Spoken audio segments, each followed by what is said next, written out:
2025 హిందూ సనాతన ధర్మంలో మహాకుంభమేళాకు ఎంతో ప్రాముఖ్యత ఉంది. ప్రతి 12 సంవత్సరాలకు ఒకసారి మహాకుంభమేళాను నిర్వహిస్తారు. ఈ కుంభమేళాలో పాల్గొనేందుకు ప్రపంచం నలుమూలల నుంచి లక్షలాది సంఖ్యలో భక్తులు తరలివస్తారు. దీనికంటే ముందు ప్రతి 4 సంవత్సరాలకు ఒకసారి కూడా కుంభమేళా కార్యక్రమాలు నిర్వహిస్తారు. అర్ధ కుంభమేళాను ప్రతి 6 ఏళ్లకు ఒకసారి హరిద్వార్ లేదా ప్రయాగ్రాజ్లో నిర్వహిస్తారు. పూర్ణ కుంభమేళా మాత్రం ప్రతి 12 ఏళ్లకు ఒకసారి ప్రయాగ్రాజ్, హరిద్వార్, ఉజ్జయిని, నాసిక్లో నిర్వహిస్తారు. ఇంతకు ముందు 2013 సంవత్సరంలో ప్రయాగ్రాజ్లో మహాకుంభమేళా నిర్వహించారు. మళ్ళీ ఇప్పుడు 2025 జనవరి 13 నుంచి ఫిబ్రవరి 26 వరకు ఈ మహాకుంభమేళా నిర్వహించనున్నారు. జ్యోతిష్య శాస్త్రం ప్రకారం సూర్యుడు మకరంలోకి ప్రవేశించినప్పుడు మహాకుంభం ప్రారంభమవుతుంది. హిందూ మత విశ్వాసాల ప్రకారం మకర సంక్రాంతి పండుగ నుంచే కుంభ స్నానం ప్రారంభమవుతుంది. ఈ సందర్భంగా కుంభమేళా ఎందుకు నిర్వహిస్తారు, దీని ప్రాముఖ్యతలేంటి, కుంభమేళా చరిత్ర, రహస్యాల గురించి ఆసక్తికరమైన విశేషాలను ఇప్పుడు తెలుసుకుందాం. కుంభమేళాను ఎవరు ప్రారంభించారంటే కుంభమేళా స్నానానికి దాదాపు 850 ఏళ్లకు పైగా చరిత్ర ఉంది. దీన్ని ఆదిశంకరాచార్యులు ప్రారంభించినట్లు చరిత్ర ద్వారా తెలుస్తుంది. పురాణాల ప్రకారం సాగర మదనం ప్రారంభమైనప్పటి నుంచి కుంభం నిర్వహించినట్లు చెబుతారు. కొందరు పండితులు దీన్ని గుప్తుల కాలం నుంచి ప్రారంభించినట్లు చెబుతారు. అందుకు చక్రవర్తి హర్షవర్ధన్ దగ్గర కొన్ని ఆధారాలు చూడొచ్చు. వీరి తర్వాత ఆదిశంకరాచార్యులు, ఆయన శిష్యులు, సన్యాసులు అఘోరాలకు సంఘం ఒడ్డున రాజస్నానానికి ఏర్పాట్లు చేశారు. ఇక్కడ స్నానం చేయడం వల్ల మోక్షం పొందుతారని చాలా మంది నమ్ముతారు. అందుకే లక్షల సంఖ్యలో భక్తులు తరలివస్తారు. అమృతపు చుక్కలు.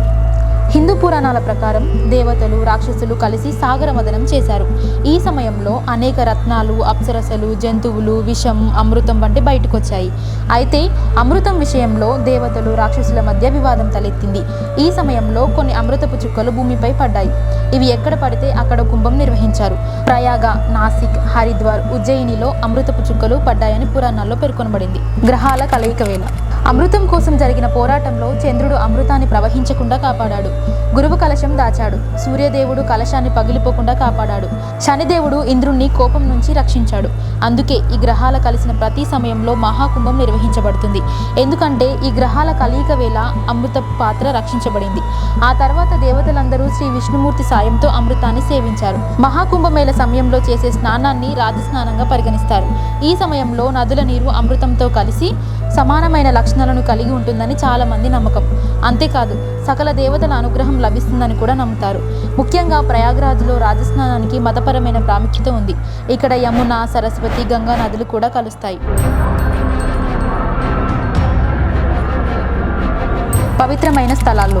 వేద జ్యోతిష్యం ప్రకారం బృహస్పతి ఒక రాశిలో ఒక ఏడాది పాటు నివాసం ఉంటాడు. 12 రాశుల మీదుగా ప్రయాణించడానికి దాదాపు 12 సంవత్సరాల సమయం పడుతుంది. అందుకే 12 సంవత్సరాలకు ఒకసారి పవిత్రమైన స్థలాల్లో కుంభమేళా నిర్వహించబడుతుంది. అదేవిధంగా ప్రతి 3 సంవత్సరాలకు ఒకసారి వివిధ ప్రదేశాలలో ఉత్సవాలను నిర్వహిస్తారు. కుంభంలో బృహస్పతి, మేషంలో సూర్యుడు ఉన్నప్పుడు హరిద్వార్లో కుంభోత్సవాలు ప్రారంభమవుతాయి. ఇదిలా ఉండగా హిందూ గ్రంథాల ప్రకారం భూలోకంలో ఒక ఏడాది దేవతలకు ఒక రోజుతో సమానం. దీని ప్రకారం దేవతలు, రాక్షసుల మధ్య 12 ఏళ్ల పాటు యుద్ధం జరిగింది. అందుకే 12 సంవత్సరాలకు ఒకసారి కుంభమేళా నిర్వహించబడుతుంది. దేవతలకు 12 సంవత్సరాలు అయితే భూలోకంలో 144 సంవత్సరాలకు సమానం. అందుకే ఈ సమయంలో భూమిపై మహాకుంభమేళా కార్యక్రమాన్ని నిర్వహిస్తారు. మహాకుంభమేళా స్నానాల తేదీలు. 2025 జనవరి 13 పుష్య పూర్ణిమ, జనవరి 14 మకర సంక్రాంతి, జనవరి 29 మౌని అమావాస్య, ఫిబ్రవరి 3 వసంత పంచమి, ఫిబ్రవరి 12 మాఘ పూర్ణిమ, ఫిబ్రవరి 26 మహాశివరాత్రి రోజున కుంభమేళా చివరి పుణ్యస్నానం ముగుస్తుంది.